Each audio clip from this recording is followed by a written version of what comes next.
Hello there, this is Kathy Rosewell Jonas, licensed clinical social worker from Epic Healing Eugene. And it's been a while since I've done an update video, so I thought I should do one. We're about 5 weeks about since it was announced that Epic Healing Eugene was the first service center in Oregon. And so since then, it's been a little wild. And so I thought I'd just let you know what's going on a process aspect and also business opening.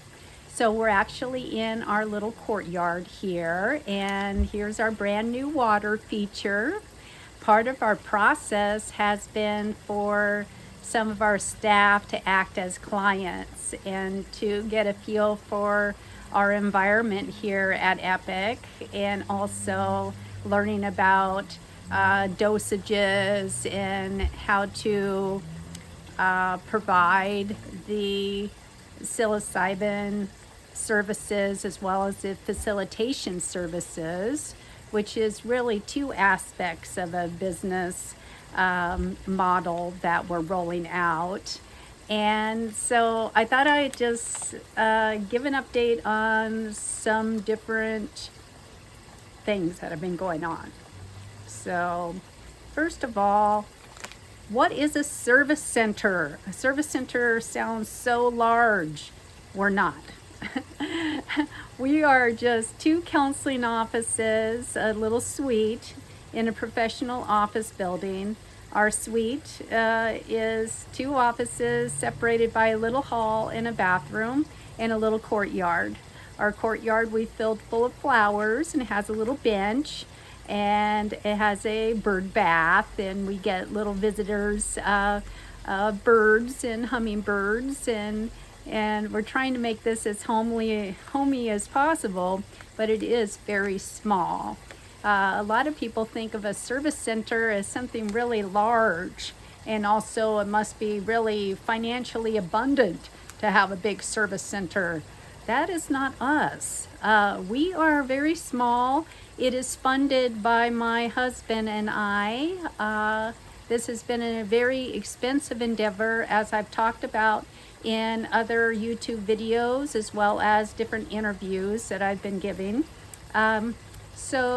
My far out thought was maybe at the very most this was going to cost about $60,000 to open, and I am just leasing office space. I didn't buy it or anything like that, so I don't have that kind of expense, but that's just to set up the security, the kind of liability insurance that is needed, the service center expenses to keep it operational per year. It's $10,000 just for that license.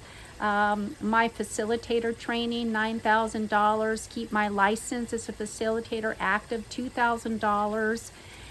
The list goes on. Our big expenses these days is for our CPA and all those other aspects that have turned out to be quite expensive, legal fees, and a variety of unanticipated expensive of organizational management, all the staffing. It took a lot of staffing hours to create this big policy and procedures manual.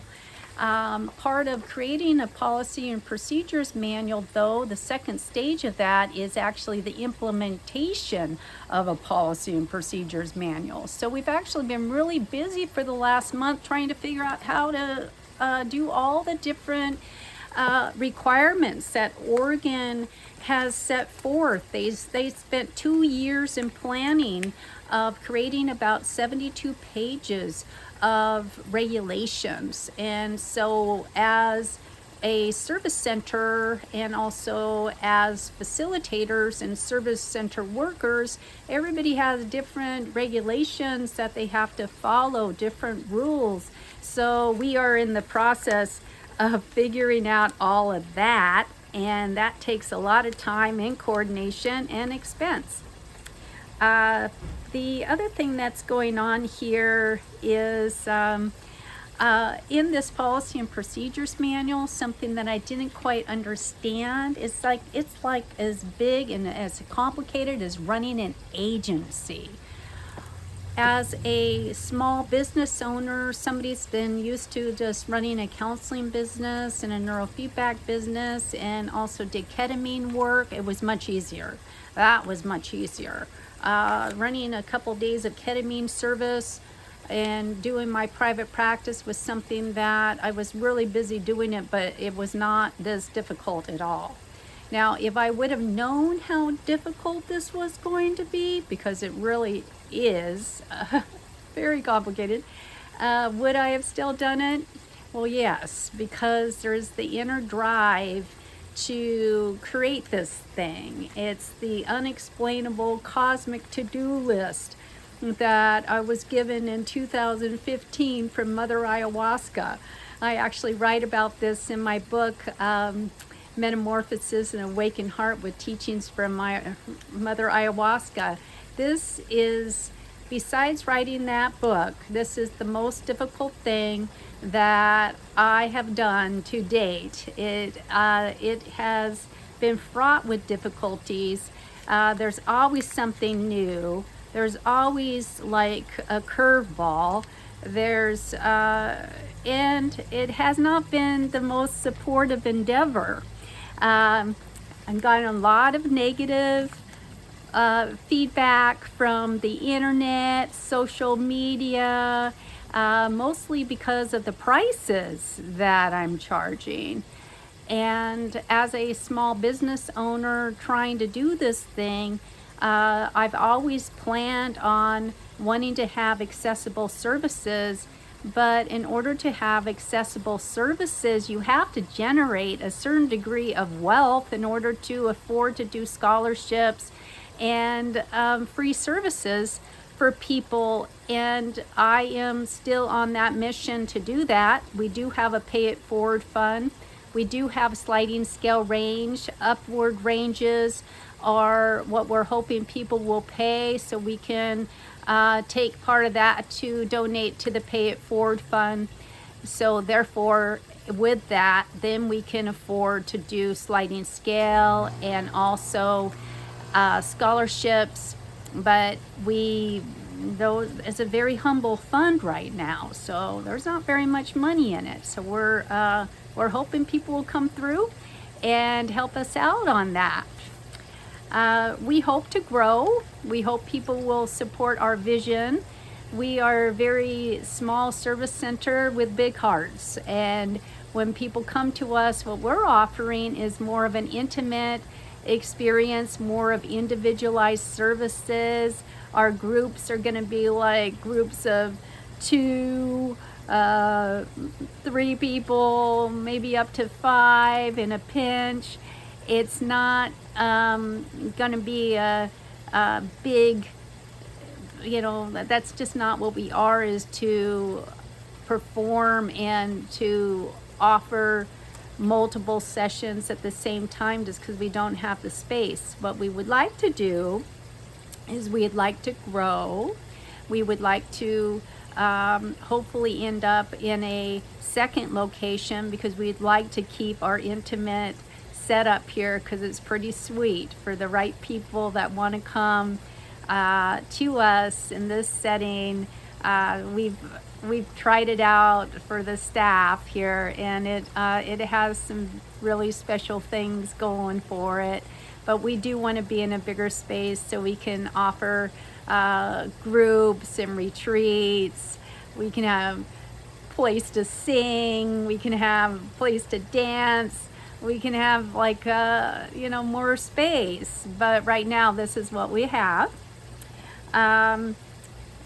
Part of also our process this month has been a whole business restructuring, and there's a lot of different ways to structure businesses, and so we have to have a good foundation in order for our business to be sustainable going ahead.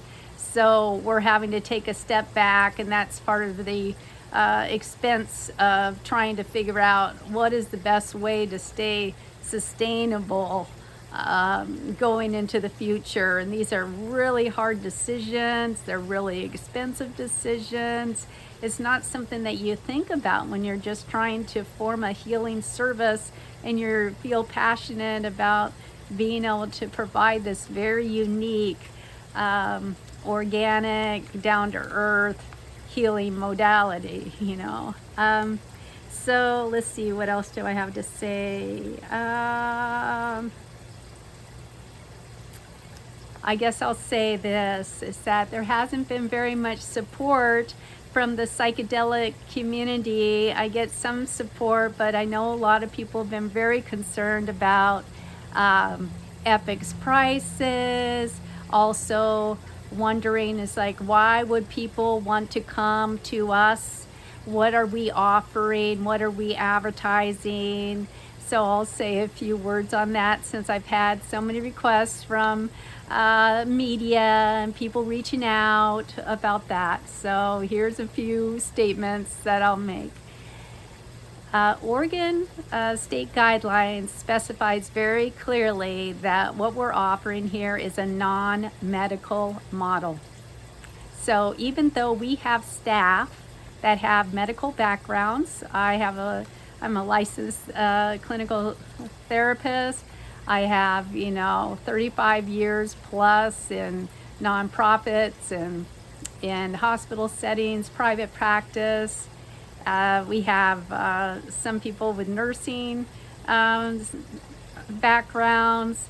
That's not what we're offering. What we're offering is, what comes with that is years of wisdom, energy from working with people. And also that we really have a compassion and a deep caring for people in their process and in their healing.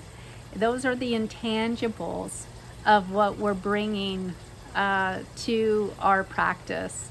We're also offering a safe space and for people to do a deep journey within themselves to get the most out of this transformational experience, which is an activation of a person's own inner intelligence, meeting the energy of this psilocybin.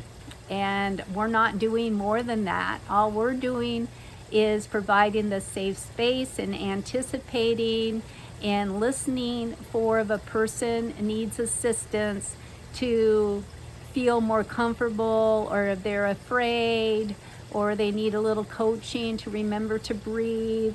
And it's nothing, we're not being directive and telling people what they need to think or how they need to figure this out. What we have done is, because many of us have a lot of experience in personal growth strategies, I know I do, and so what we're doing is offering a series of free YouTube videos, and if people want to tune into some helpful hints there, if they're interested, no pressure to do so, then maybe there's some helpful hints that might help you in your personal growth path, whether or not you engage in a psychedelic experience. And we're also going to be offering a variety of groups as part of our process here at Epic. So that's what I had to say about that. Let's see what else. I think that's about it. I guess I'd like to say that we have a really long wait list. A lot of people reaching out, and this has been national news and even international news about, us becoming the first service center. And what we want is for the people that come to us is to want to come specifically to us for what we have to offer in the small setting that we have to offer. And we're just heart-focused staff And we really want to just help people and support people in their journey to discover who they are and to open their hearts more to life purpose, and to see what that experience of the psilocybin and their inner intelligence, what that reveals to them. And it's a beautiful thing, you know. It's not a quick fix. It's not going to fix everything. That's not what is being said here. And that's not what psilocybin does. Psilocybin opens the door to yourself. It opens the door to your heart. And we're here just to facilitate that journey. So everybody take good care, and we'll be making another video about our updates on our wait list, and some we have also a new video that we're going to be doing on gratitude, and we're really looking forward to continuing our YouTube video series. And for those who come to us, looking forward to connecting with you. Take good care.